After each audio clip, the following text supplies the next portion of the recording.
Vamos rápido.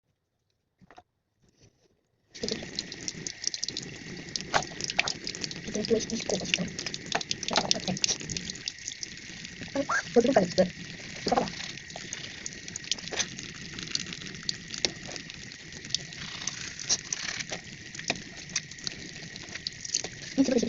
Se vocês tiverem com medo, sai do vídeo, tá? Por favor.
Gente, amanhã eu vou fazer um homeschooling, tá?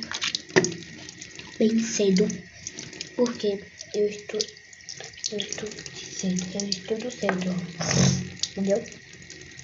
Aí eu vou fazer um homeschooling, eu vou fazer tipo uma televisão. Mas não vai ter televisão, tá? Tipo assim, entendeu?